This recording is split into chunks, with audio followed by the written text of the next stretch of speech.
I'm Darren. I'm Derek. And this is the Double D Podcast. Welcome, everybody. Like the new look? Welcome, everybody, to the first Battle on the Border review of the year. With no beard. Well, for you with no beard, yeah. And mine significantly trimmed down from the last episode we did, which was the 2023 year in review. Hope everybody had a great New Year's Eve. We sure did. Had a great New Year's Eve with Battle on the Border. New Year's Eve Bash 2 took place in Cleves, Ohio, the River's Edge Indoor Sports Complex. If you missed out, you really missed out on this one. You really missed out, because this was a good show. The good thing is that there is a show coming up in February. We'll get to that near the end of the episode, so stick around to make sure you find out where that is coming up here at the end. But let's just jump right into it. First off, is there anything that you wanted to say about the show itself, just going into it, your expectations of the show, and then just an overall general review of the show? It was a great show, but there's a but, always a but Denim, what the hell, dude? How you gonna run a good wrestling show and keep the people that shouldn't win? All right, here we go. So that's your review, is that there's certain people you didn't like when. Oh, I see what you're saying. Oops, I have to. Oh man, I see what you're. Somewhat enjoy this, so. I see what you're saying. All right, you guys are here for me, right? Okay, that's the way it goes, right? That's me. This is what we have to deal with now. We're gonna get through it together as a group here. Let's just start off with the first match here: the Infinite Male facing Pipe. Oh man, I just dropped a pen. What the fuck did you just send full send? It's just a pen flying. I have fidgeted around a lot. Sorry. The Infinite Male taking on Piper GK Fame. This was the first time seeing Piper in a while. It's been a while since we've seen him. And the Infinite Male, this was the first time seeing him. Going into this matchup, I had high hopes. I always know how first matches are, how Denim builds the card, I know that the first match is going to be a banger. Got to start off with a banger, certified. I mean, every match on the card is, but this one, I don't think that's Denim's decision, but all right, here we go. So anyway, my point is that this was a great show, or a great match rather. Great showing for the Infinite Male and Piper GK Fam. Both the fans definitely had a favorite, fan favorite Piper GK Fam, no doubt about it. The whole crowd on his side, and I don't think that the Infinite Male, which by the way we're just going to call Tim for the sake of argument because it's a lot easier.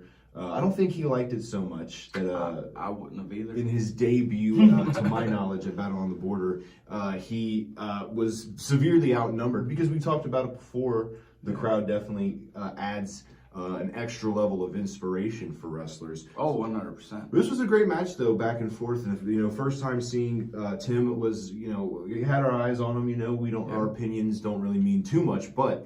It means a fucking enough. Okay. Well, I mean, I'm just saying it means something to someone, but the Infinite Male probably doesn't care too much about our opinions. But it was a great match. Again, it's kind of. I loved him. So I bet you did, because he kind of fits your personality. It does make sense. I was rooting for Piper GK Fam. Sorry. Of course you were. Sorry, Tim, but I'm just the fans were on his side. Might as well pissing a fan at that point. It just felt. Why is he even on my podcast?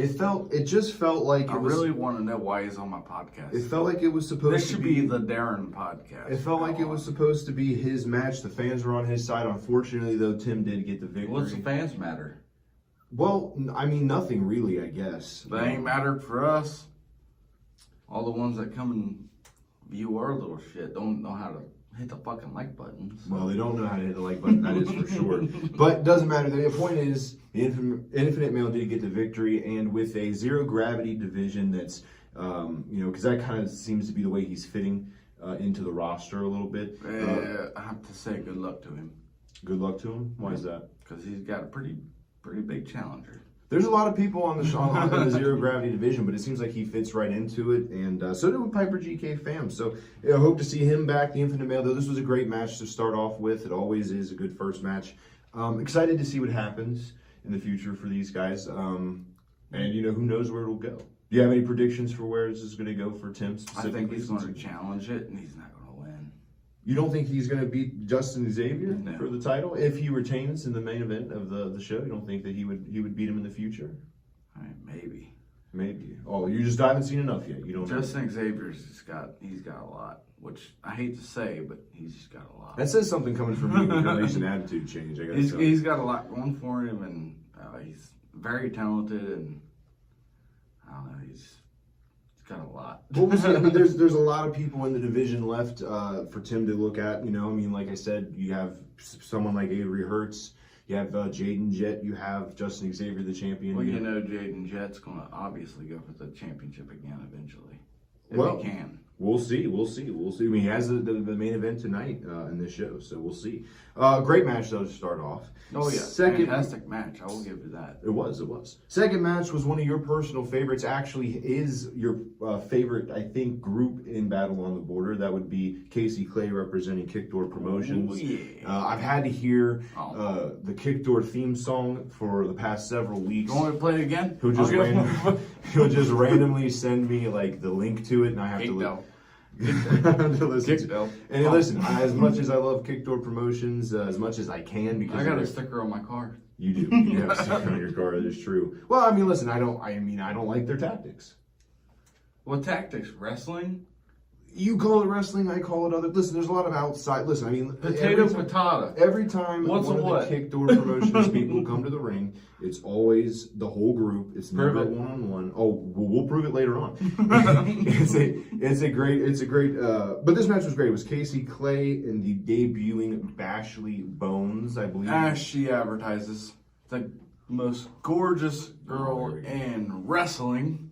Casey Clay, that's correct. And listen, Casey Clay, we've talked about it before. You know, had a little bit of rough 2023.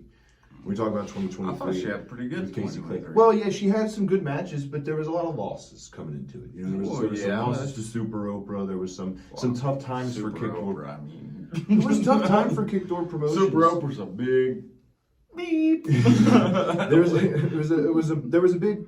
I like how you bleeped that, but you said the F word earlier. Your morals are so. We're gonna make that happen. The B word is not appropriate. That's correct, right? No, but you're right. It was a rough 2023 for Kickdoor Promotions. Definitely kicking the knockers, bud. Because earlier on, Jaden Jett lost the title. Yeah. Storm and Casey had tough times with Super Oprah, but like they said, when we interviewed Storm, these tough times create great opportunities in the future, learning experiences, kind of, but also just the experience that they get, and it showed in this match. Casey Clay did have a very impressive. Now, listen, there was some. I mean, like I said before, Russell's on the outside. No Jaden Jett. I didn't see nothing. No Jaden Jett. Russell's on the outside though. Storm was on the outside, and it definitely played into. There was some distractions. Bobby Fulton was on the outside too. Yeah, but the difference is with your managers are allowed to be on the outside. They're allowed to be on the outside, but they're not allowed to be involved in the match. And they weren't. In this one specifically, yes, they were. Prove it. I mean, listen. Go to if you look up BOTB Battle on the Border Pro Wrestling on YouTube, you can actually see these matches on YouTube, and you can see for yourself. There's distractions on the outside. Bashley Bones was not happy because she did lose in this matchup. So Casey Clay does end 2024 with a victory. Well, I mean, that's sure as a figure skater. Oh yeah, she was. Yeah, that's right. She was not a figure skater. She was a roller derby. Or roller derby. Roller derby. What does it have to do with the laws? You're in wrestling. This isn't roller derby. Deal with it. You know what roller derby is a tough sport. There's some tough ladies. I don't know, but I know Cassie Clay, and she's a bad MFer. Casey, listen, she looked good in this matchup, despite the fact, like I said, I don't like the Russell being involved, and I don't like he wasn't involved. He was just on the outside like a manager should be. I feel like that's the way it goes. I feel like maybe next show should sit front row. I sit front row every show. I do the sound. So you can see fully what's going on, because there was definitely outside shenanigans going on. I don't know what that is. Of course you don't. Oh, I'm sure you will, surprisingly, later on when certain stuff goes on. But anyway, listen, Casey Clay, impressive victory nonetheless, despite whether or not. And listen, I mean, Bashley Bones posted on Facebook, I believe today or yesterday, that she wants a rematch. Because she feels like she was robbed out of this debut in Battle on the Border, and this match in Battle on the Border, rather. So, I mean, what do you think about Casey Clay? How about this? Since we're talking about Kickdoor, we'll say the Kickdoor Promotions thing. Casey Clay moving into 2024. You know, Storm is in the women's division. Yes. You have Casey Clay. Now you have Ashley Bones, Sebastian LaShawn. We'll talk about later. Not to mention Shauna Reed, and then of course the champion Malia Osaka. So where do you think Casey Clay specifically falls? Not necessarily like is she getting closer to the title than maybe she was a couple months ago with this recent win? I think here, like soon, we're gonna see the rise. Malia Osaka should forfeit that to her, or else get Whoa. her ass whooped. Whoa! Wow, that is huge. Okay, She's been disappearing for how long? Like, where's she at? Who's got the women's title? Not to mention Who's that again? How about Yeah, this? So Shauna Reed at the last show kind of called out Malia Osaka and said that she wanted to get a shot. Do you think that Casey Clay should get that shot rather than Shauna Reed? Yes. Wow. Because where's Shauna Reed? Oh, you think it's going to be a disappearing act, Oh, where's she at? just like Malia Osaka's Because they can't handle the women of Kickdoor Promotions? of Kickdoor Promotions. They can't handle. I will say this. Listen, I'm not a fan of Kickdoor Promotions like you are. I will say there's an I feel like there's a little bit of an intimidation factor for someone like Ashley Bones or for someone like Shauna Reed, or maybe even the champion, where you're good automatically. You know you're outnumbered. Well, it's a simple fact of show up or shut up. Wow. I mean, Okay. This is cut and dry as it is. I mean, that's fair. I mean, it is what it is. I mean, Okay. show up or shut up. All right. Hey, that's fair. I Show can't up, even win the argue. title, or show up and defend the title, or shut up, or defend the title, or shut up. There ain't no reason for it. Okay, fair I enough. mean, both Storm and Casey. Come on now. You're a fan of Kickdoor Promotions. You need to know how to pronounce names. Both Storm and Casey could take that title away from her and snap. All right. Now we'll mention. I'll mention something else later on if I remember right. But yes, I would. Do you believe Ashley Bones should get a rematch in this? I mean, because like we She said, couldn't do it the first time. Why let's try a second time? well, okay, that's okay. Well, I mean, I'm just saying 'cause we saw Super Oprah kind of take on both ladies You know, in Kickdoor Promotions. you know the definition of sanity, right? We saw Shauna Reed Keep take trying on. the same thing and get the same results. So we just And that would happen, and she would be considered insane. okay. All right. Well, I think Ashley Bones has a legit Because she right. is facing two of the baddest girls in Battle on the Border Wrestling. Okay, hey, all right. Can't argue with you there, I guess. I mean, listen, starting off 0 for 2 personally with people I was rooting for, so not a good start to the new year for me. Hopefully it'll get better as the show goes on. Third thing that happened in this show was the Hall of Fame inductions. This was a very cool moment. Unfortunately, Brandon Xavier, due to personal reasons, could not make it, but he was inducted on behalf, accepting on his behalf, was the Infinite Male, Tim, who trained under Brandon Xavier. The Double D podcast would like to, send our prayers and thoughts for Brandon Xavier going through some tough personal things family-wise. Hope everything's okay, and I hope to hear great updates here in the future. Brian Christopher, also known as DJ Grandmaster Sexay. Yep. Sexay, not sexy. Yeah, Bam Bam Bundy got on me for saying that. And I got the privilege to play his music. How cool of a moment was that? It was very cool, actually. It was a very cool moment. Especially when the circumstances and how everything was playing. It was actually really cool. I mean, yeah, and of course, accepting on Brian Christopher's behalf was Bam Bam Bundy. Trained under Brian Christopher, was good friends with Brian Christopher, and it's sad. It sucks that Brian Christopher couldn't be here to see this moment. But hey, his memory lives on. It's I heard a lot of people, fans. I heard wrestlers, performers. I heard everybody, pretty much the whole night.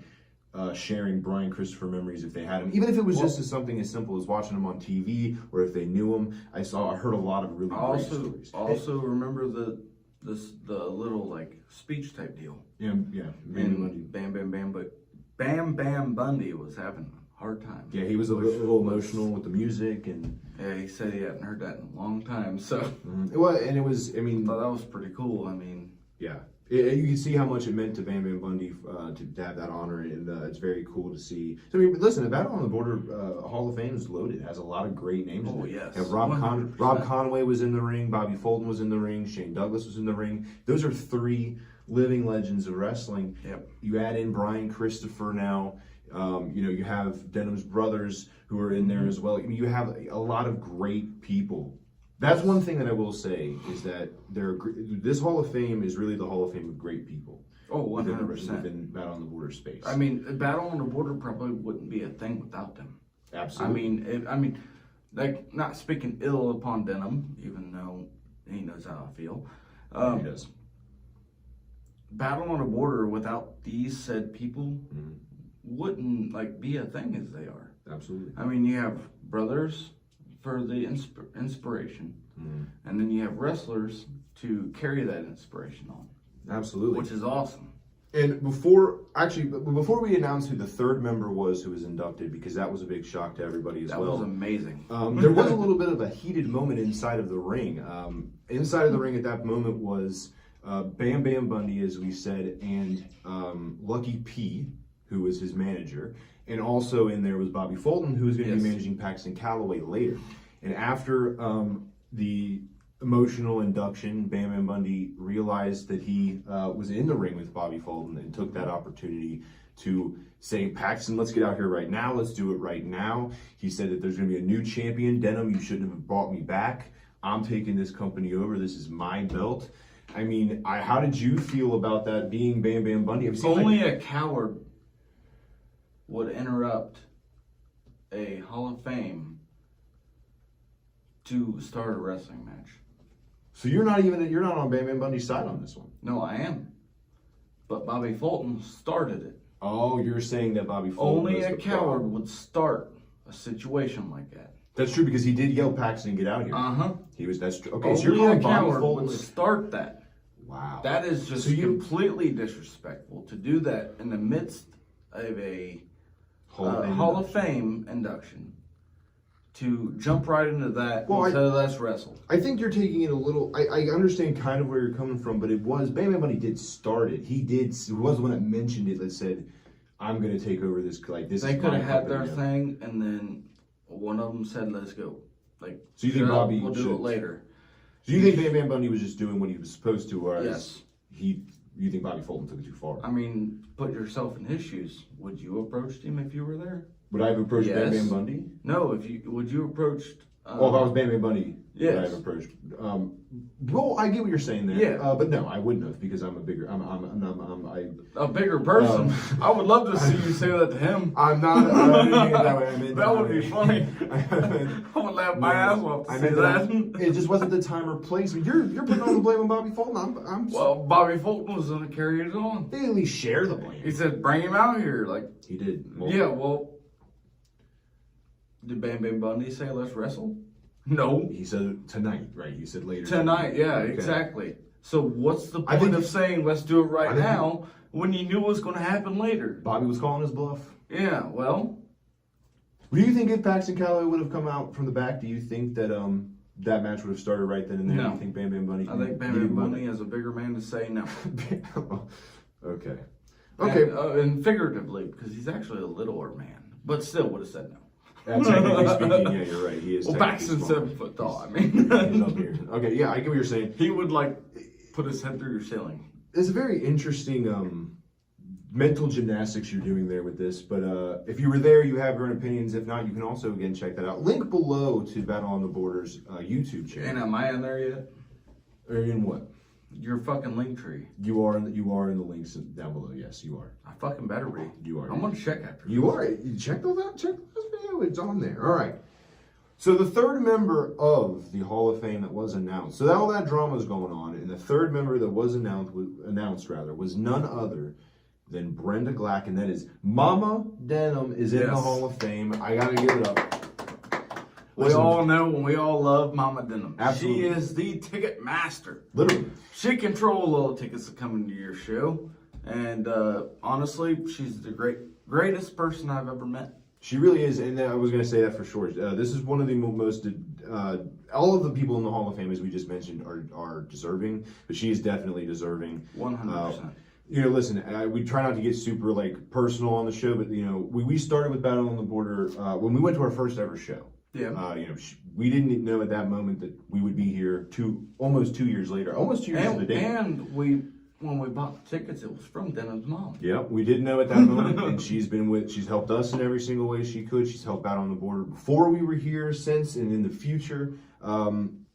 as I believe it was Rob Conway who said this, when you look at denim and you look at Mama Denim, there's are two people who had every reason in the world to fold under the immense pressure they were under, losing two brothers, two sons, and they didn't. They persevered. And listen, I've never seen Mama Denim in a bad mood. I've never seen her upset. I've never seen it. I've only seen it once. Well, the Denim deserves it sometimes. And Denim probably deserved it. No, she's unbelievably deserving. She's super nice and super helpful. Absolutely. And honestly, Battle on the Border, that the heart is right there. It's her for sure. 100%. Yes, she is the heart of Battle on the Border. I thought it was, So she keeps her son in line. Gotta keep Denim in line. And then keeps everybody else in line when need be. That's right. That's right. I was extremely happy to see her inducted because she deserved it 100%. Absolutely. Yeah, 100%. So congratulations to all of the Hall of Fame members who got inducted. And speaking of that, don't think that we forgot about our Hall of Fame, our little node thing, Hall of Fame. Our Hall of Fame. What? A bird. Oh, what? I forgot about that. Our Hall of Fame member is currently being contacted by none other than Darren. I have no clue who this person could be. Darren said a couple weeks ago we were having a talk because even though we had stated on here that we had a member, we were still discussing who it would be. And Darren finally just got fed up with me and said, "I got it. Just you go and just sit down and comb your hair or something." I thought that was rude of him to say. About fucking time you want to comb that fucking. But he said that, and I said, "All right, fine, whatever." So, do you want to give a clue potentially to who this person is? All right. So this wrestler is the greatest Battle on the Border wrestler in the roster. He strives to defeat everyone. Okay. Well, I mean, there you go. I mean, this guy could, is he? Sounds like he has a little bit of a godly complex to him. I would say he's the GOAT. Okay. Well, there you Battle go. on the Border. Interesting. I'm sure whoever it will be, I am sure I will hate them because you're picking them, and recently your attitude change has been ridiculous. I don't even know why I'm letting you do it, to be honest with you, but I just got fed up dealing with we got to pick the best, right? Well, some would say. We got to pick the God, right? Yeah, well, I don't know. Golden opportunity for you guys, though, to look and comment on who you think it'll be. Speaking of golden, the Golden State God himself is actually back in action here in Battle on the Border. That's right. Which I did not expect because he got signed. Carson Drake, listen, he's been on an absolute meteoric rise since the last time we talked about him. For those that haven't paid attention, Carson Drake is meteoric rise. What's that? That means a huge rise. Oh, he's on a big old rise. I said meteoric. I thought it was like mediocre. I'm like, oh no. You confused me for a minute there. No. My little brain didn't comprehend it. I would never call Carson Drake mediocre. I would hope not. To his face. You know he's the greatest. Carson Drake back though. He wrestled in OVW down in Ohio Valley Wrestling. He signed with NWA. The man is on a mission. He is landing in big spots, bigger places. Who knows how far this man's going to go? And he's going to go all the way. What the hell you mean? He issued a challenge, a $700 challenge to whoever accepted the challenge. This was on Facebook a few weeks ago, to lay down in the ring and to take the victory for the money. And it was a kind of an open challenge. And Avery Hertz was the one who accepted this. That was kind of dumb on his part. Oh, okay. Avery Hertz recently, back in October, won the Bobby Fulton Battle Royal, so he has the managerial of your favorite. There we go, Bobby Fulton. You seem to be sick of Bobby Fulton. Yeah, I'm very sick of Bobby Fulton. Okay. Why? He shows his face in every single chance he can. You think he's being a little bit of a asshole? Oh, okay. So said it straight up. I was going to say you think he's being a little bit of a spotlight hog in your eyes. But listen, Bobby Fulton, I mean, listen, he has Paxton Calloway. Yeah. Justin Xavier. Okay. Those are two champions. Now he has, for now, Avery Hertz. Avery Hertz ain't champion. Is Avery Hertz going to potentially be a champion in the future? I mean, that's a little bit of a conflict of interest for Avery, considering Justin Xavier is the champion right now. He's got to be able to beat Jaden Jet first. That's all right. You're bringing that up, but you know that Jaden won those matches because of cheat. All right, it doesn't matter. Point is, Avery Hurts, although the 2023 was a bit rough for him, he is, with the recent win, has Bobby Fulton on his side. This match was good. Oh, scary. Okay, Carson Drake. This was a great match though, back and forth, and of course, Avery Hurts did not lay down for the $700. Why would he? He's a competitor. And he did not win either. Okay, well, something interesting happened in this, and this is what I wanted to get your take on, because when this was happening, I immediately, as soon as the match was over, thought I wanted to hear your thoughts on this. So Carson Drake brings a chair into the ring. That's legal. Well, it's not legal to use it. I guess it's legal to bring it in, I guess. I mean, bringing it in, that's not against the rules. That's maybe true. You want to sit down. Okay, well, anyway, the point is that it was brought into the ring, and then Avery Hurts sees an opportunity. I think Carson wanted to use it. I don't know that for sure, although I'm almost 100% positive. He wanted to use it. Yeah. However, Carson Drake didn't get a chance to. Avery Hurts had a chance to use it and looked like he wanted to use it in order to defeat Carson Drake, but Bobby Fulton stopped him and said, "We don't do it that way." And Carson Drake got the victory off of that. So Carson Drake beats Avery Hurts. But basically because Bobby Fulton told Avery, "We don't do it that way, we do it the right way." How do you feel about that? So where's the underhanded tactics that Carson didn't use any here, but what I think I'm confused. Technically none, but what I am asking you is, how do you feel about the fact that Bobby stopped Avery from cheating? People want to be cheaters. Well, that's their problem, not mine. Okay. Carson Drake didn't use the underhanded tactics as you like to use. Would you have wished that Avery would have done it just to prove to himself that he could do something like that? He would have anyways. We'll see it in the future. You think we're going to see that? Yeah. There was a little bit of an attitude change on Battle on the Border Pro Wrestling's Facebook page. Avery Hurts did a little bit of Sean Bossman asked him what the deal was out there, and he seemed none too happy with Bobby Fulton. And it seems like he's maybe got a little bit of an attitude now. Maybe he's coming to the right side. The right side. I'm disappointed that Avery would even think of using a chair. I think it's just. I think it would have been in his best interest. You think so? He can't stand up to the champ.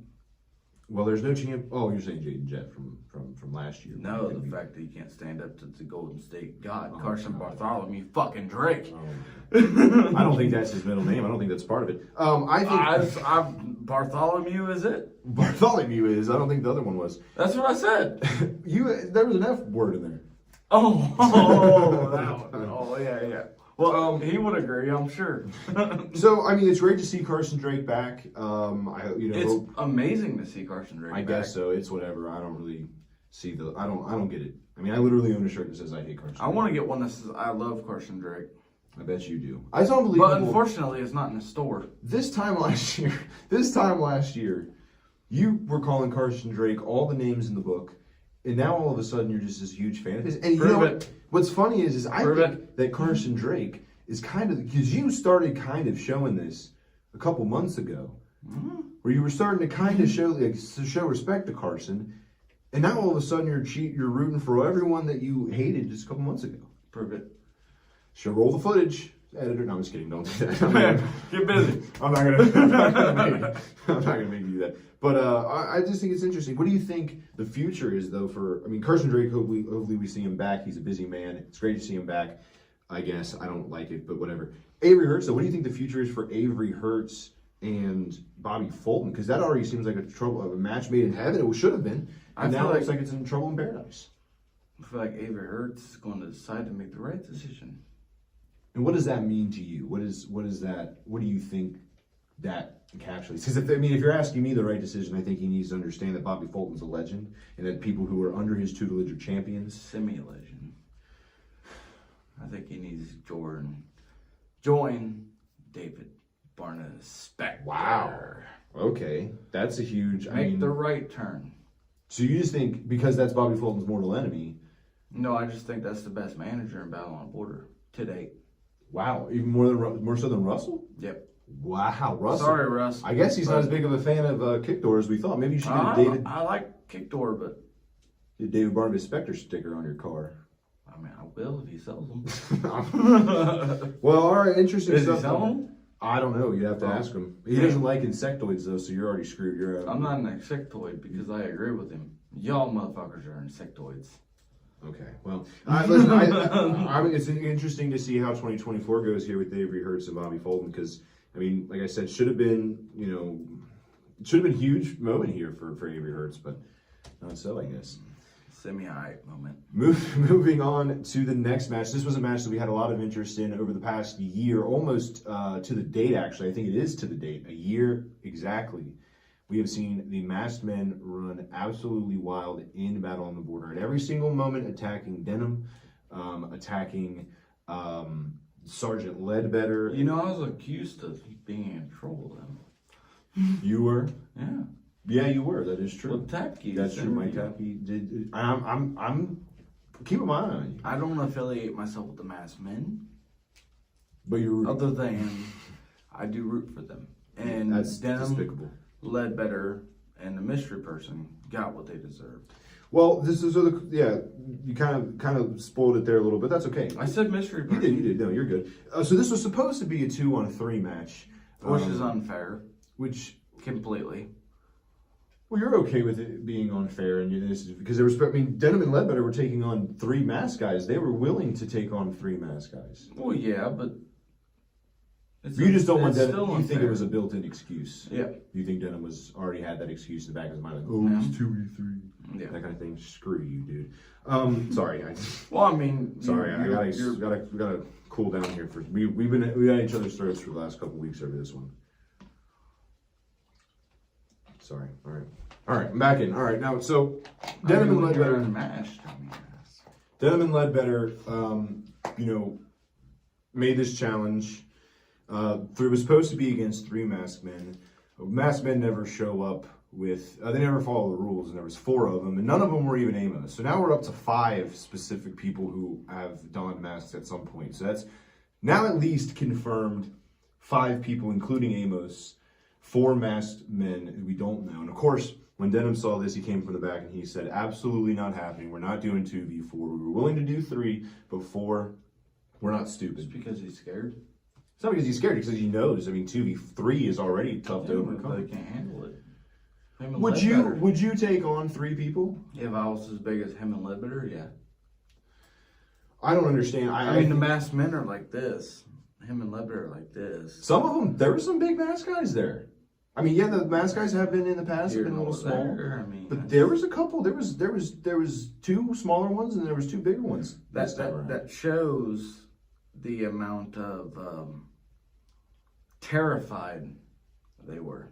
Well, they were so terrified, if that's what you want to call it, that Denham actually called on somebody to help from the back, and it was none other than your former favorite wrestler, Hooks. This had to be a tough one to watch for you because over the past couple of weeks, you told me about how much you. I wish King Kong Pete would have came out and slammed a 2x4 full of nails in his head. Unbelievable.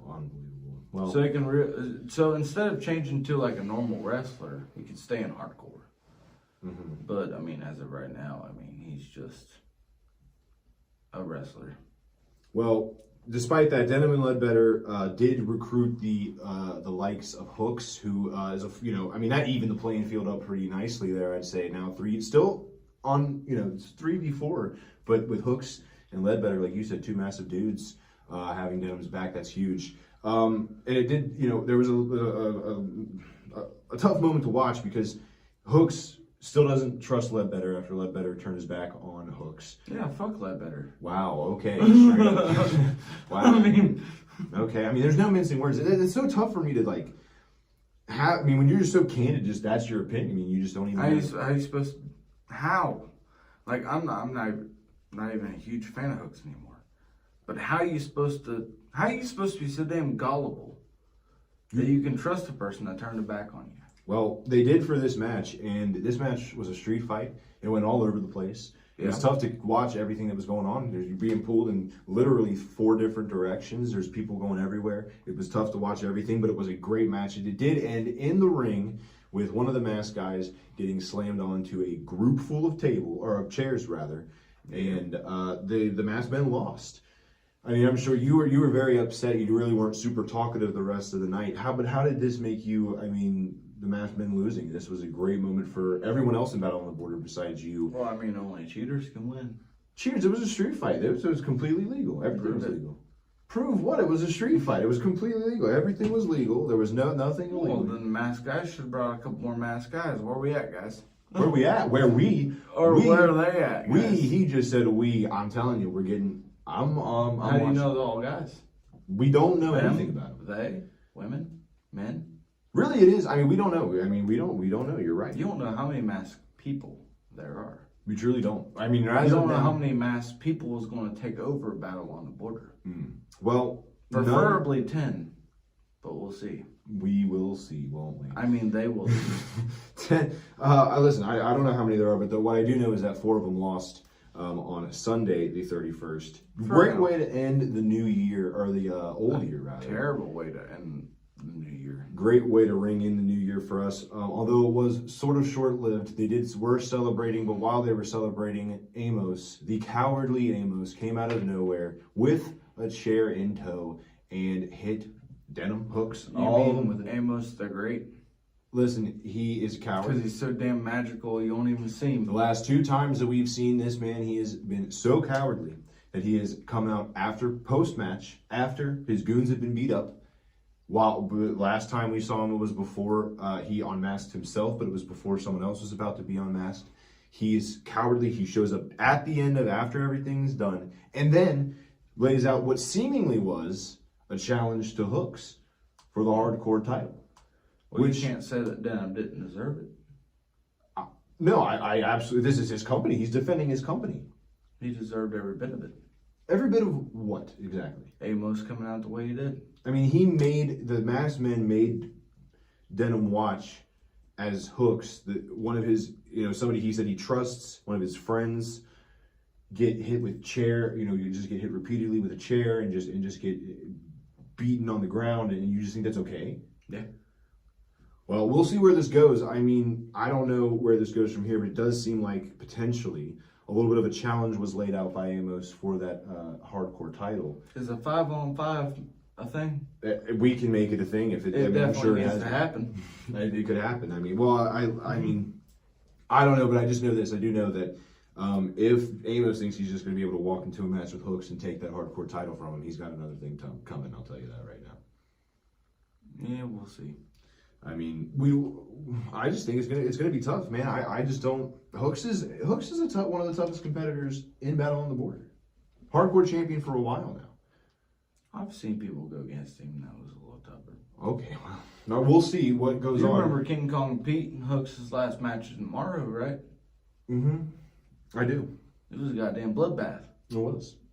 And it was bleeding. Hooks was bleeding. That is fair. That is fair. Uh-huh. Well, we might find out at New Beginnings, ladies and gentlemen. That's right, announcing this February 10th, coming up sooner rather than later. It'll be here before we know it.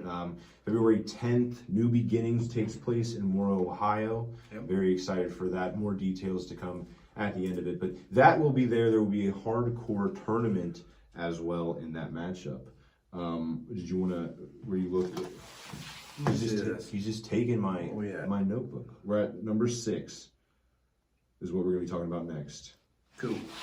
Well, we're going to talk about number 6 after this break. There will be no break for you watching. It'll just cut right straight to the next thing. There's no breaks. We don't have to say that anymore. There's no breaks anymore. Oh, yeah, I forgot. We're not going fucking audio anymore. And we're back. We're back, ladies and gentlemen, even though there was no break for you, unless our editor decided to put in some fake commercial or something. A fake? You can use DJD. All right, well, we're keeping on where we could argue about Denim Ledbetter. On ho! The masked men forever, but let's move on to the next match, and that would be the Storm Garcon and Sebastian LeShawn. Rhyming names, that's always fun. Didn't realize that until just now. The match between them. This was honestly, listen, I never go into any match or any show thinking that there's a weak match or a weak show on the card at all. But this was one that really surprised me as far as how good the match truly was. And this is not the first time I've said that. As much as I'm not a fan of Kickdoor Promotions' antics, I got to tell you, Storm, Casey Clay, they always put on good shows. They always put on great matches. And these are two women you definitely have to watch. And listen, I mean, these two Storm and Sebastian, this was a sleeper match for me as far as match of the night goes. This is in my top 3. If I had to rank them, I'm not going to. But if Should I had be in your top 1. This is my top 3 for sure of matches that took place. I mean, these guys, they really like they were swinging. Oh, These two ladies were swinging at each other. This was a hard hitting match. Oh, 100%. I mean, I felt the tension in the as soon as they got in the ring. I felt the tension. Yep. I felt the like underlying hatred that it seemed like they have for each other, and they put on a damn show. A damn good show. I mean, again, the greatest one to put on a show was Storm. Okay, well, Storm did get the victory in this matchup. There's no doubt about it. Of course, but again, outside antics, Casey Clay was there. Watch the match. That's called wrestling. I know you said that. We've heard that before from a certain somebody multiple times. You and a certain someone else multiple times. I mean, they're not wrong. I'm not saying. Listen, Storm.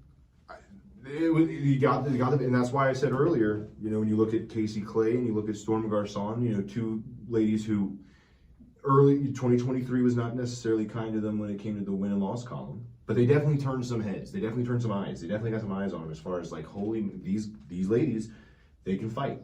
They can rest, they can go, and you got to watch them. And I'm just saying they're starting off right. 2024 seems to be starting off right for them. Both of them getting victories here to close out 2023. How do you feel about, as far as, I'm not trying to pit these two ladies against each other, but I mean, Casey Clay, Storm Garcon, I mean, is there a potential future where maybe these ladies have to face each other to get to a title shot? I mean, is that a potential? You don't think that's going to happen? I think both of them deserve a chance. So okay, fair enough. I mean, and listen, I know they would never go against each other. I wouldn't. I would hope they wouldn't anyway. And if they did, even if they had to, I'm sure they would work it out where, they were still friends afterwards. We've seen tag teams face each other before, and no, they wouldn't. You don't think they would? I mean, you got to think of the tag team just split up later on.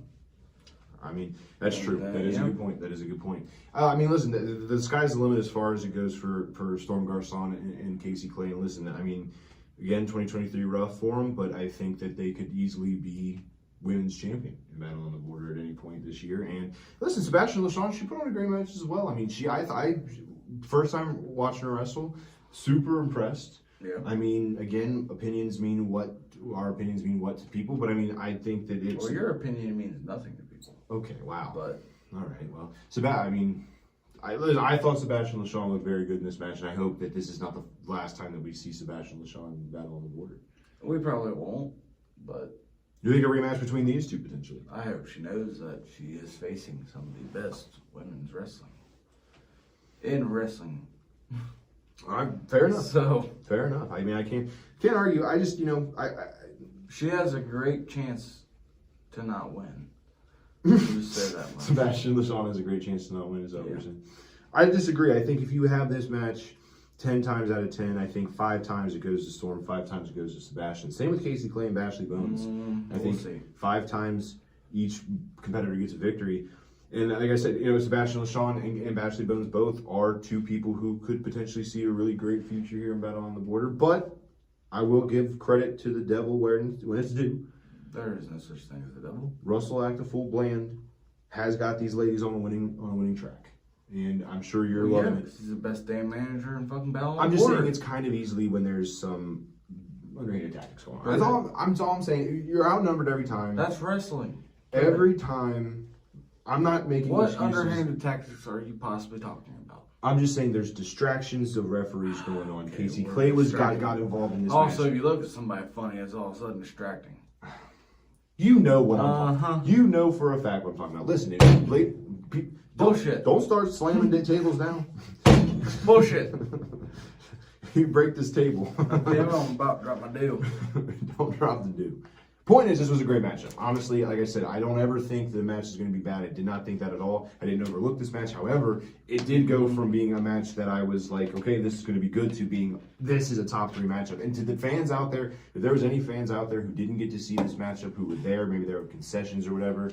Sucks for you because you missed the best. You missed a great match. And also, I want to make it clear and known now that, and we're not going to be super specific about it, but there were some things that were said from fans during this matchup that Battle on the Border do not approve of. And it's not okay. And it is not okay.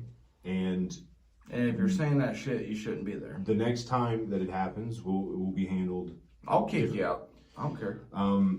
It's okay to cheer. It's okay to boo, but there is a line to cross. You guys, as Denham has said in BOTB Brigade's Facebook page, you guys are adults. You know the difference between right and wrong. Act like it. Act like you know what the difference between right and wrong is. And, you know, just to break the barrier a little bit here, you know, it's not what Battle on the Border stands for, and I'm sorry that Storm and Sebastian had to deal with that absolute nonsense. It's not okay. Yeah. It's not even just nonsense. And it's strictly bullshit. Absolutely, no. I'm just saying it is, and it's sad that it takes away from a match that honestly, like, I mean, we were talking, we sat there, and I told you right away. I said this was one of my favorite matches of the night. Oh, 100%. Without even knowing that all, but since we've learned that just if you're going to a Battle on the Border show, we are a family as a group of people, performers, the fans. We're all a group of people. We're getting along with each other. Don't be saying ignorant stuff. Act smart. Don't be stupid. Don't be ignorant.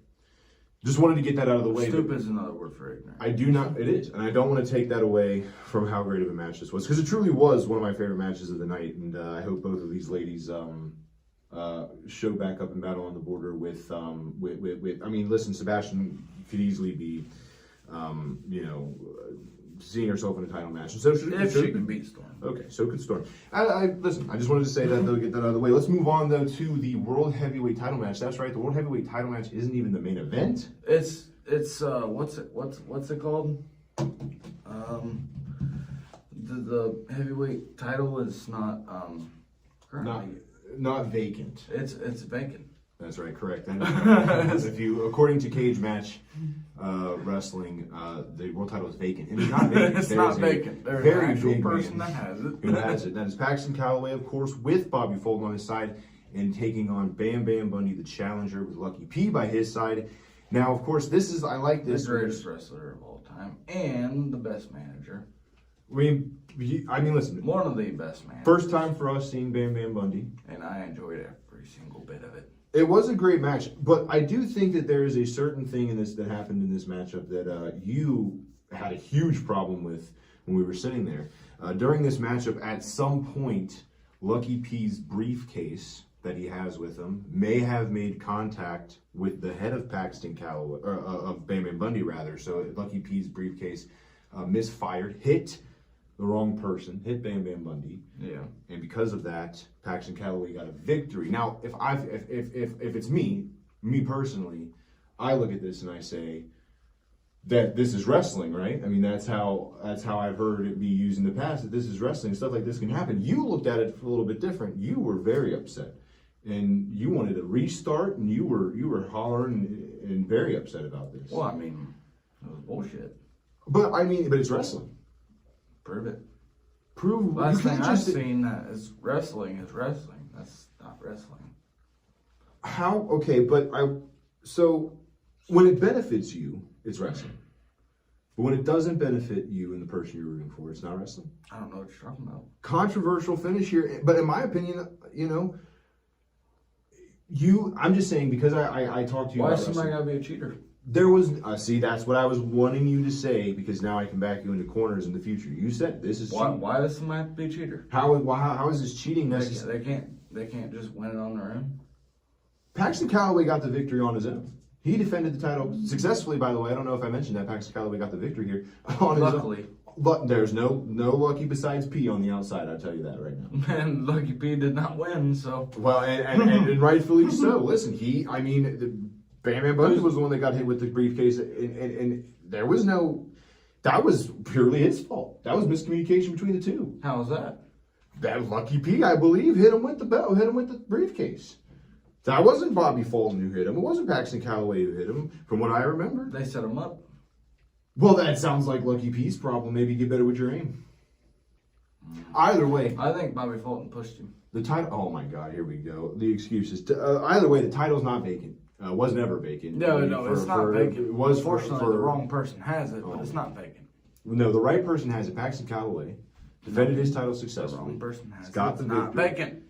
It's not bacon. It's not bacon. It's not bacon. My neighbors are gonna complain. Well, they were just stomping upstairs. They were. get over it.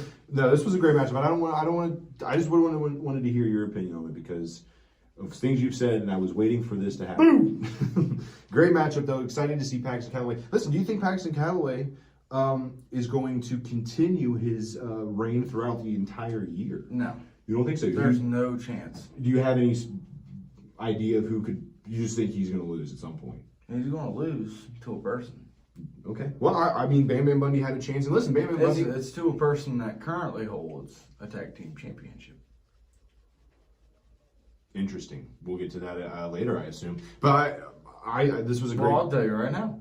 Go ahead. I think Congo's going to take it away from him. You think Congo? Well, he's got his hands full with something else. But I do I don't understand think what he you're has saying. his hands full. He's got a pretty damn big hand to have his hands full. Well, I mean, there's some big guys that he has his hands full with. That sounded weird when I said that. No.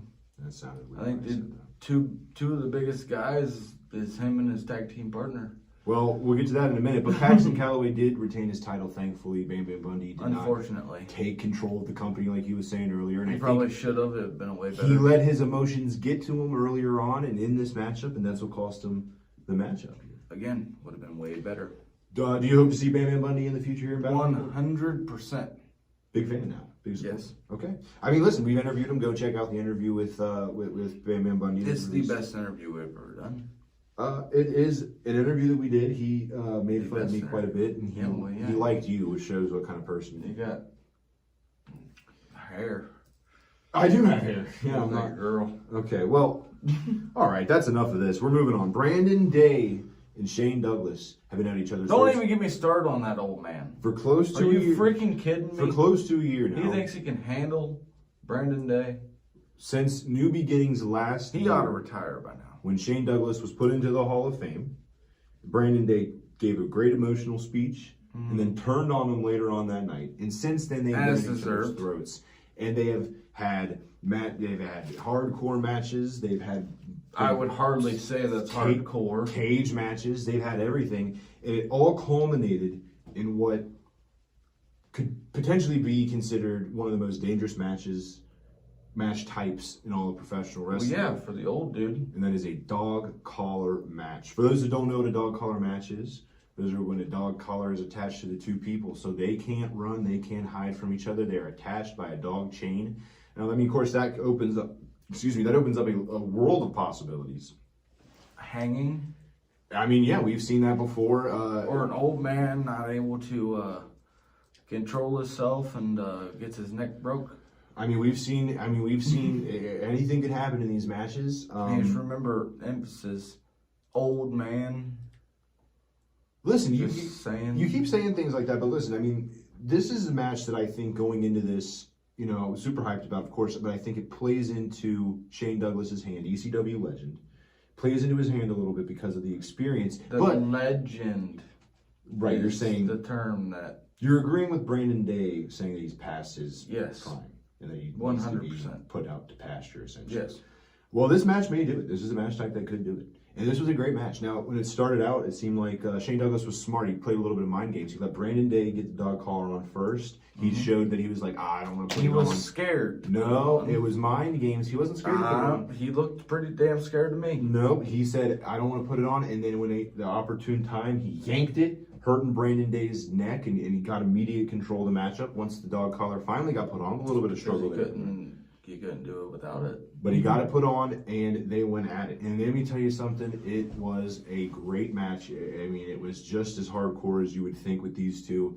At one point, Shane Douglas was sitting on a fan. It was wild. The match went quickly to the outside. The ring posts were involved, slamming each other into ring posts. The chain was being used. And eventually, at some point, and I watched the tape back, and it looked like at the point when Shane Douglas rammed Brandon Day's head into the ring post, it cracked Brandon Day open, and blood was going everywhere. There was pools of blood. And honestly, at that point, it looked like Shane Douglas was in full control of this matchup. A door was introduced. There was a door underneath the ring. Mm-hmm. I don't know who put it there. If it was I don't Brandon know where Day. the fuck it came from. I'm assuming Shane put it there because he was the one, I believe, who brought it out first. But, Oh, yeah, but it of could have course been he Brandon would've. Day. I don't really 100% remember. No, Shane Douglas would have because he couldn't win without it. Well, hey, this is a no disqualifications. I mean, chairs were used. I mean, it was, you know, it was why it was a match. I mean, anything can happen. And that table was brought out, and immediately I was thinking, like, I mean, what are you going to do with a door? Oh, there's a lot you can do But with we the door. saw what they were going to do to it. It was very clear they were trying to put someone through that door. Yeah. And someone went through that door. If you remember correctly, it's And actually kind of funny. Shane Douglas, if you remember correctly, back at Armageddon, I believe it was, at Armageddon, was put through the cage door and won that way. This time, it was set up in the corner. Shane Douglas was standing in front of it after being stunned a little by a move by Brandon Day, and he was speared through the table. It was acting like a table. It was a chair. It was a door. So it's the second time that he's went through. We got a table, chair, or door. I don't know. You don't make up your damn mind. I don't know. It was a door. It was a door, but it was used like a table. Put through the door, and listen, this was a solid door. This was solid wood. This was not a door like a screen door. This is a wooden door, and Shane Douglas got put through this door. So that's two doors now. The steel cage door that he won on this time was put through the door. And unfortunately, he didn't win on. He did not win on. Brandon Day does get the final victory over Shane Douglas. And then hopefully Shane Douglas just retires after this. Wow. So Brandon Day is finally, hopefully, going to put him in his place. You think that's retirement? I mean, listen. Going into this matchup, it kind of felt like this was a statement, a must-win for Shane. I mean, Shane did get the victory over him last time, although a little controversial with the win. This time, though, there's no doubt about it. Brandon Day did get the victory, fair and square. I mean, there was no rules. I can't argue with that.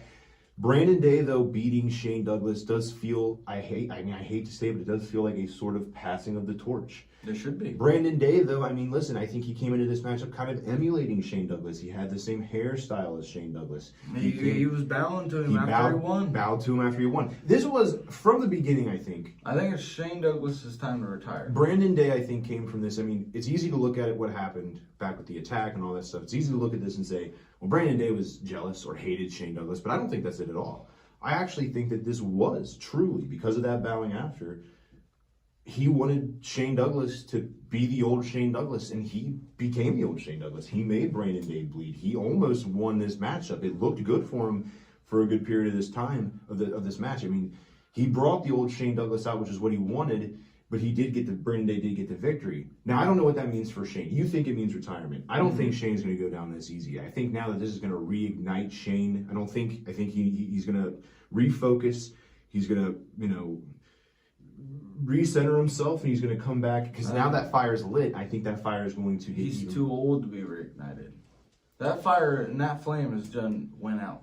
It's possible. I'm not even going to argue with you. It's time for somebody else to take over. Somebody else to take charge. And you think that could be Brandon Day? Yeah, it is 100% Brandon Day. So what do you think 2024 looks like for Brandon Day? Do you think it's hardcore? Do you think it's I think Brandon Day would take on Hooks for the Hardcore Championship and win it. So you went from being Hook's #1 fan to thinking that Amos could beat him, King Kong Pete could beat him. Well, yes. And Brandon Day could beat him. Yes. Who do you think out of those three that I just mentioned has the best chance of beating him? Brandon Day. Brandon Day can go there. We saw it, so it's possible. Yeah, he'll go all the way. I mean, it's very possible. And I'll tell you what, coming up again, he puts his blood, sweat, and tears into it. Yeah, literally. That's true. So, a person like that, I think they deserve it. We'll see. Again, we'll talk about it here in a little bit, but we have a possible chance for him to prove that in February. So we'll see. Yeah. Next was the Tag Team Championship match. This was a match that I had a lot of interest in. Probably the match that out of all of them I was the most hyped for. The Tag Team Champions, Madman Fulton and Congo Kong, Spectre Enterprises, of course represented by none other than David Barnabas Spectre, who you seem to be a huge fan of now. Great person. Even though I believe for months you called him, and I'm going to quote you here, an asshole. I don't recall. You don't recall that? No, I don't recall that. Play the clip. No, I'm just kidding. I don't recall that. We do have a TV here. I know he's got a great microphone voice. Some could say that. I think it is. After about a minute of him talking, it starts to become nails on a chalkboard to me. I'm very intrigued. You become intrigued. See, the minute he calls me an insectoid, I'm out. Well, don't be an insectoid and you won't be out. Apparently, me being an insectoid is just wanting for him to win matches fairly, but that's neither here nor there. Point of the matter is that we could have new tag team champions here with Bomani and Surge. Bomani and Surge have been on a rise when it comes to meteoric rise. Remember that for tag team. They're very mediocre. Oh my God! Here we go. No, but this was a great. They're on a very mediocre rise. Meteoric rise. Mediocre rise. Yeah, you heard him. He said it. No, I did not. I said meteoric. Mediocre. Now you're messing with me. I heard it. I heard a mediocre rise. It's okay. This is one of the biggest tag teams, literally. It is legitimately. These are 4 huge dudes. But one side's bigger than the other. Bomani, if you remember right, was a part of the Army of Destiny, broke away, teamed with Surge because he's trying to take down Fulton and Kong. And these two have put on some very good tag team matches. Last time we saw it was in October. They just can't handle them. Unfortunately, they lost then. So this was a huge opportunity for them, and the fans were truly behind Bomani and Surge, no doubt about it. Now, of course, when you have 4 big dudes like this, the moves were big. They were heavy. They were hurting. I mean, all 4 of these men were going through the ringer when it came to pain. And, of course, Madman Fulton, or excuse me, David Barnabas Spector, rather, gets involved in the ring with the title. We have the footage battle on the board. Well, I gotta say this now. First off, I've never seen a big dude do half the stuff as Congo Kong does. That's true. Congo Kong is sneakily athletic. Very athletic. Yeah, for a man his size, he is sneakily athletic. And that's something I think that takes all of his opponents on. I haven't seen a big dude do that stuff ever. Well, it's very impressive. But yeah, so Spectre gets in the ring and swings at Surge or Bomani, I can't remember which one it was, but swings at the other team with the title, but instead hits Congo Kong, I believe, hits his team with the title. The referee was down at this time. The referee stirs back up. Surge covers for the pin. 1, 2, 3. New champions, Bomani, and Surge. But out of nowhere, Iron Man, Nick, Varney comes out for the win. I have a lot of respect for referees. They have a tough job. Don't you say it. But Nick Varney Don't say it. has done something I've never seen before when it do comes it. to wrestling. I have seen so many matches that we talked about earlier. He has seen the honesty in these two. I have seen matches that happened earlier on in the show. I have seen matches at Battle on the Border and even different promotions. I have never seen a referee come out and reverse a decision.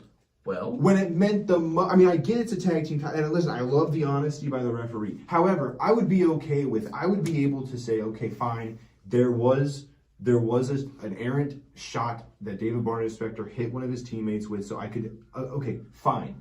Restart the match, that's what the ruling was. Nick Varney wanted the match restarted, which would have been fine if the competitors were given a chance to get up to their feet, to catch their breath. But no, all the while that Nick Varney and the referee are arguing, meanwhile in the background, Congo Kong and Madman Fulton are laying waste to Bomani and Surge to get the upper hand. So when the rematch started, or the restart started, they immediately got the victory within 5 seconds. I think that's just a bad because ref. they used the title while the match was not going on. They used the title. They were laying waste to they cheated essentially before the match, because technically this was a restart. It's not cheating, it's wrestling. Before the match even started, they're using titles. They're getting the upper hand, and because of that reason, why would you have a title if you ain't going to use it? When the 1, 2, 3, when the final decision of the match came, the best tag team in Battle on the Border won. And that's the way it goes. Madman Fulton and Congo Kong. It's not my fault the ref was bad. Not my fault. Listen, the ref was... We just had a bad ref. The ref got smushed earlier on in the match. I mean, he was recovering. How do we know? Because we were there, we watched it. How do we know he didn't knock himself out? What did he do? How do you know he didn't close his eyes? He was down when it happened. Spector hit... I think maybe he needs to get a little bigger. Congo Kong. He hit Congo Kong. Uh-huh. Surge saw the opportunity. He didn't do anything. It was kind of like earlier with Lucky P and Paxton Calloway, the Owl situation. Huh? And now, and Surge took advantage of it and got the victory. So who's the cheater now? Spectre hit his own person. Surge didn't do anything. It's Surge and Bomani is the cheaters. Surge and Bomani didn't do on the anything. border. They didn't cheat. They lost, rightfully so.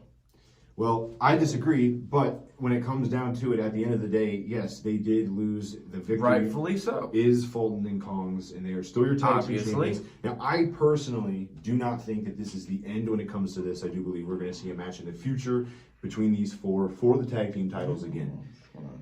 Now, what I will say is that that's my prediction. Now, for you, I mean, what do you think Fulton and Kong have next in store? I mean, they're going to retain their title and take more. Take more, right? You said earlier that you think Kong. I think Kong's going to take the heavyweight championship title, which he should and listen, can do. All the while, and this is coming up soon. That golden ticket that David Barnum Spectre has has an expiration date. Yeah, but it'd be smart to be used on the. It can be used anywhere, at any time. And I don't think, unfortunately, what you're saying is out of the realm of possibility. I hope it is. I don't think it is. I think it's. I hope it's going to happen. I think it's very possible. Because Congo is going to completely destroy. But the question is, does David Barnabas Spectre, because he won, have to be the one to cash it in? Nope. Or can he give it to somebody? He can give it to one of his people. Well, that sets up a very interesting point because, I mean, technically speaking, he could have cashed it in there, but he got saved by Nick Varney. He didn't need to. He knew his guys could handle it. But they didn't. They lost. I don't know. They won. If I'm not mistaken, underneath their name, it's a W for the tag team championship, isn't it? I know. But is it or is it not? It is. It is. Then they won. Then I'm just saying it does have an expiration date, and it makes you wonder. And I think you bring up a very good point. It's another title we need. You use we now for the Matchman and for Spectre Enterprises. Need the heavyweight championship. You have become an absolute menace. I can't do this podcast. You're a menace of society. You're the real menace here. Listen, we got to get through one more match here, and then of course go we our do. separate ways. Oh my gosh, low battery. Do we need a battery here? We don't need I got a charger. It's a long charger. Plug this. No. Why would you do that? Plug it in. Oh. All right, we got it figured out. Sorry for that. I got a little chaotic there at the end. I was throwing stuff around. Darren threw something. It got a little wild, a little hectic. You could have just hit the TV. We have a TV over there. I missed it, didn't I? You did, but you got close. I'll tell you what, dude. This is becoming. What? And we're back. What? We're back. I'm starting where? You threw. What? You were throwing stuff. TV almost got hit. It got threatened at me. That'd be hilarious if you. You know, I would if my phone wasn't the one to record. All right. No, we've been back and we are back. We've restored order. Just let me know what you think about the mustache. I think it looks pretty good. Listen, he's so self-centered. He can't even. She's mad because I'm sexy. Listen, I like the hair. I got the hair, you know. You look like a girl. This is part of my personality now. It's become who I am. You look like a 12-year-old Dutch girl. Letterkenny. Good show. Watch it. All right, we got one match left. The main event, the match that everybody was waiting for. The hometown kids, the Cleves kids, as some would call them. No one does, but we can start that if we wanted to. That would be Justin Xavier with Bobby Fulton and Jaden Jett. Now, there was something a little interesting going on in the week of Christmas leading up to this match. Russell Actaful-Bland, the manager of Kickdoor Promotions, has been trying to reach out to Jaden Jett for about, it seemed like since the last show, and had been struggling to reach him. And it seemed as if he was getting a little bit upset with Jaden Jett. And it was nice, I guess, for some to see that Jaden Jett did come out with Russell Actaful-Bland and Kickdoor Promotions. Yes. However, he turned into a coward. He told them to stay back. He wanted to do it on his own. How is that cowardice? If anything, that should be celebrated. That should be looked at as a good thing. You need your manager. If you want to be as great as your manager, you need your manager. I do understand. How are you going to be as great as your manager if your manager can't come out with you? To a certain extent, I understand this. And how are you supposed to be part of a team if your team can't come out with you? It's not in the beginning. I get that, but he just wants to prove that he can do it himself. He can't. Well, but he wanted to prove it, and listen, Jaden Jett is talented. We know he's talented. We know Justin Xavier is, but he wanted to do this on his own. He wanted to prove it to himself. I think this was the most mediocre match I've seen in the whole night. Why would you say that? Because. What does that have? It was meteoric. It was a meteoric type match. Huh? What? It was a meteoric match. What's a meteoric? I thought that was what we were talking about earlier. There was nothing mediocre about this match. This was the main event. This was a great match. This was a great back and forth match. You're just mad because Justin Xavier won. That's what you're mad about. That's right, ladies and gentlemen. The cat's out of the bag. He's just upset because Justin Xavier, who you had been trashing on for weeks when we were talking about the show, he won. He beat Jaden Jett. Now, granted. All right, what's up with the end? Now, well, granted, you might be a little bit mad just because Kickdoor Promotions didn't win, but you have to admit, this was a great match. It may not have ended the way. The only thing I like about him is he likes friggin' Pac-Man. So now you're all mad. Oh, this match sucked. Move on. Next show. No. I'm mad about how Jaden Jett was acting during the match when he had the chance for his manager to come out and give advice.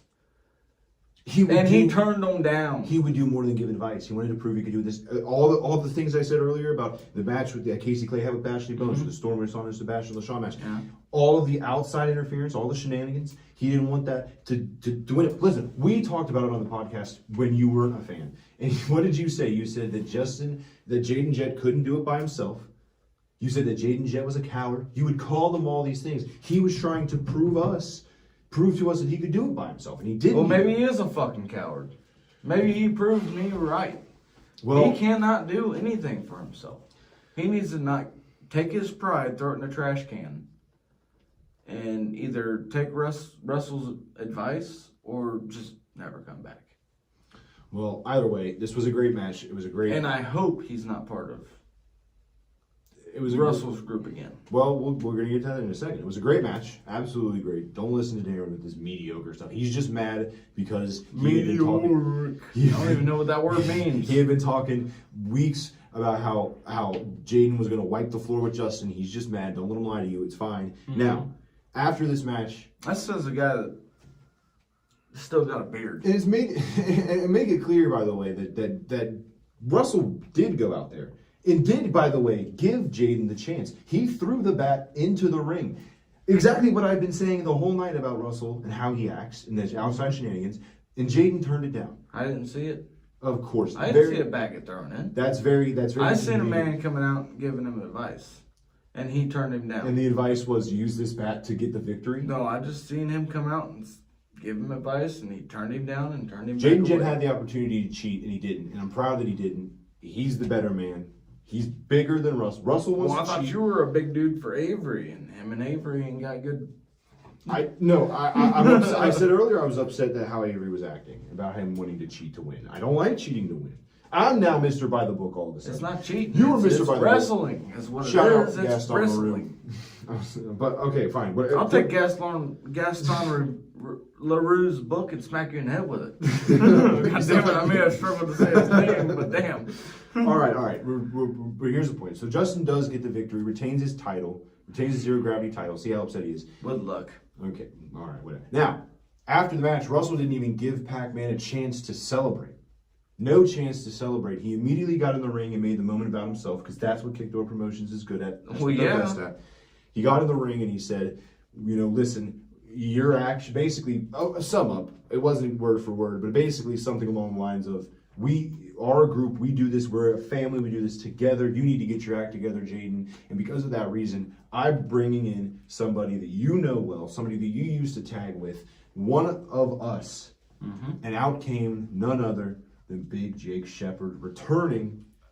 Super excited to see that. You were giggling like a little girl. You were super excited. Super excited. He went from the lowest of lows of the show, and basically, man, listen, you guys don't understand that. Like when Jaden Jett lost, he was like so upset that he was starting to pack up early, and he was talking about how the show sucked and all this stuff. And then when he saw Russell get in the ring, he calmed down a little. And then when he saw Jake Jett Shepard come out, he was super excited. They made a hell of a replacement. Eventually, and here's the thing. So it wasn't a replacement at first. So at first, Jake Shepard came out and hugged Jaden Jett and said that the quintessential males are back together. Mm-hmm. And then immediately, Jake Shepard just planted Jaden Jett into the ground, and then repeatedly splashed on him. And they held him. And watched him suffer. And watched him burn like he did to Russell. He hit the ground and burned like he did to Russell. He don't deserve Russell's services. He's better. You know what he does? You're right. He doesn't deserve Russell's services. You're absolutely right with that. Now Jaden Jett's going to. Or Russell don't deserve his services. No, you worded it both right both times. Either way you word it, you're right. But we're talking about it differently. I think that he doesn't deserve the fact that Russell always wants him to cheat and doesn't want him to do it the right way. And you think that Russell is better than Jaden Jett, and now that Jake Shepard's here. And Jake Shepard came in, by the way, and he had a little bit of bass in his voice when he said this. He looked at Storm and Casey and said, "That will be you if you get out of line." Well, so I dare them to step out of line. It seems like Russell kind of replaced not only Jaden Jett, but it seemed like he got a guy in who knows the program. Yeah, and is now kind of like the semi leader of the new mediator. Right, the mediator. That's a good way to word it. Yeah, he's kind of like the mediator. Why would Russell do all the mediation if he can have somebody come in and do it better? I mean, Russell had problems getting. That's less stuff he has to do. That's fair. That's a good point from a group. That's like when the clown that runs the organization tries to get a mediator. Denham, the clown. Denham, do you hear this? Now again, you guys saw this. That nose. Oh yeah. All right. Well, listen, it was an absolutely amazing show. A great show. Just a few upsets. Yeah, there was. Now, for you, what was your personal match of the night? My personal match of the night was watching. I have to say this, but it's granted that side lost, but it was watching Jaden Jett get what he deserved after the antics he pulled. Okay, that's fair.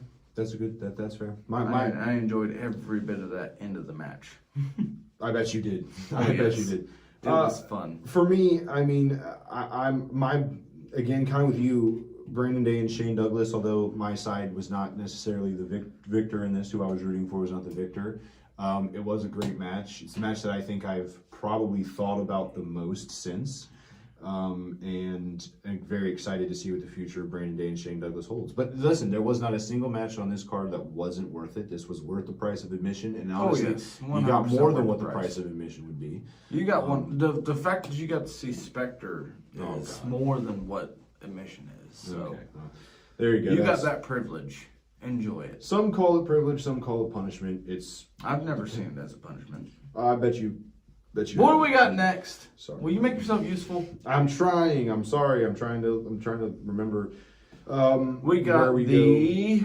Hold on, dude. I'm struggling. All right, here. This is from Denham Blevins himself. Oh my about the gosh, next you event. are so slow. All right. Fine. Come on, man. Our next event is going to be New Beginnings. New Beginnings. Yeah, it took long enough.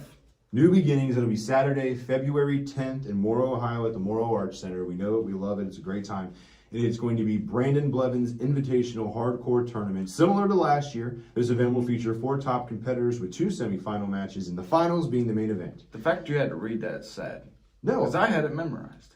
I bet you did. And this is from Denham. This is why I'm reading it. The reason being... See, I'm a company man. For the Brandon Blevins Invitational is also a super good hardcore match.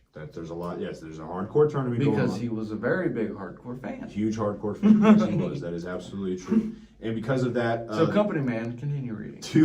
You're right. You're right. I'm just reading this because it's from Denham, our boss. And unlike you... I summed it up a little bit for them, so continue. They have decided that they're going to ask 2 people back from last year. Those 2 entrants will be the Heavy Metal Viking Hooks, who is the champion, and the runner-up from last year, King Kong Pete. Now, Hooks will be defending his title. And if you remember from last year, that was probably the bloodiest match that we have seen in Battle on the Border yet to date. There was a lot of blood everywhere. I mean, there was blood dripping from the ring, from wall to wall, everywhere. Floor, wall. We had to clean it up, and it was not fun. Yeah, I mean, to the competitors.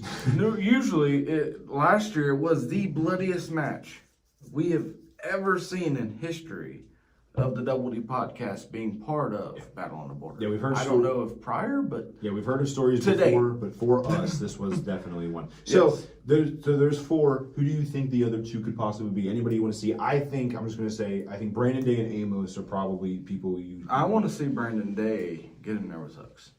So you I think, would like to see that. So that's your prediction. I mean, who knows who it could be? Denham's always got tricks up his sleeve. So who knows? Who knows? I mean, it's who knows? That or shit, what's his name?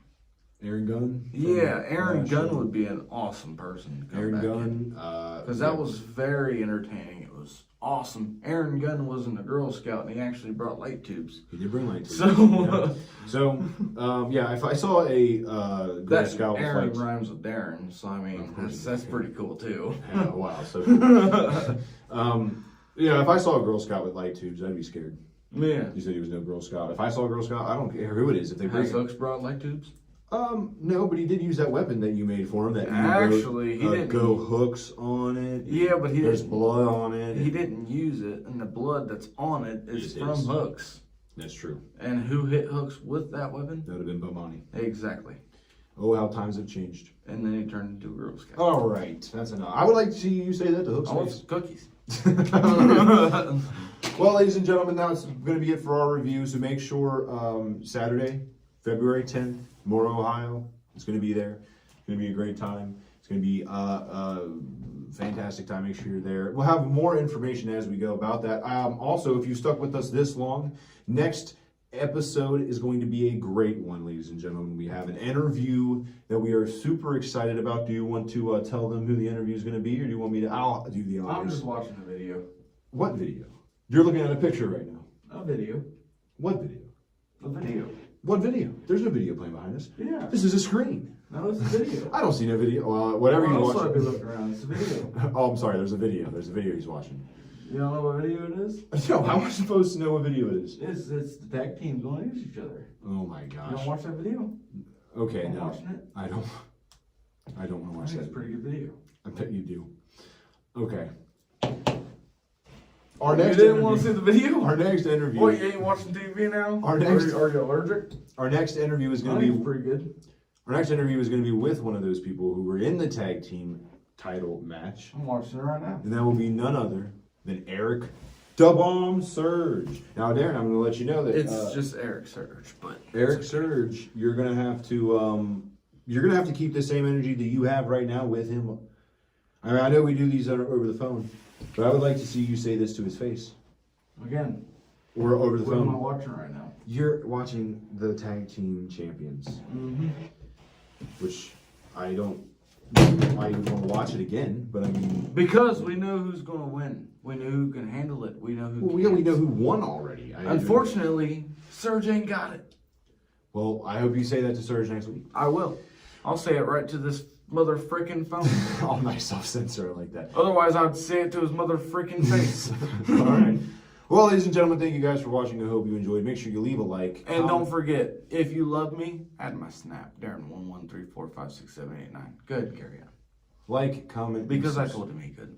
Like, comment, and subscribe. Make sure you turn on the bell for notifications so you know when we upload. You know, they haven't done it yet, so why would you keep telling them to if they don't freaking listen? We're going to lose subscribers. Obviously, their brain's like, yay big, because they haven't understood where a freaking like button is.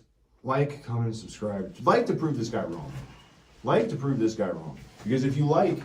Well, what was the point of that? Now, I have to pick it back up again. That was real smart from you. You're real... Jeez. Grab it. 15... I will grab it, because otherwise we'll be here for 14 hours watching you try to... 15 likes, ladies and gentlemen. 3 likes at this point. Oh, 3. Well, now that's going to be our next... Give me that. He's breaking open the seal of the Pocky One Chip Challenge. We haven't even told new viewers what this is. No, people can't have it. Know where the fucking like button is.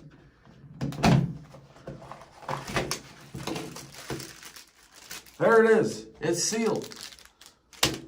Well, now it's broken into a million pieces. And here's the fucking bullshit. You gonna give us the likes? 3 likes and I'm tired of taping this motherfucker. Fuck off. 3 likes. The chips are right here. Yep. 3 likes and we eat the Pocky 1 chip challenge. It used to be 15, now it's 3. Do you feel better? A little bit. Jesus. That was a long time coming. I felt that. You've been slamming tables. Still sealed. Very angry. All right. 3 likes and we'll eat the It's like Pocky people 1 chip don't know how to challenge. hit the fucking like button. If you like what you see here, make sure you follow us on Instagram, _D_podcast. You can follow me on Twitter, DJDub00. Tweet about wrestling and other stuff sometimes. We also have a Facebook page, the WD Podcasting Crew on Facebook. And we have a TikTok, the WD Podcast 1 on TikTok. We also have an email, wdpodcast123@gmail.com. Double D Podcast 123 at the little @ symbol gmail.com. Just for you slow folks. Okay, well there you go. Must be everybody. Ladies and gentlemen, I thank you guys for watching. We will see you next time. Also you can go to w.gg and use code WDPodcast. Their cups leak. That is DOUBLEDPODCAST, WD Podcast. Thank you for watching.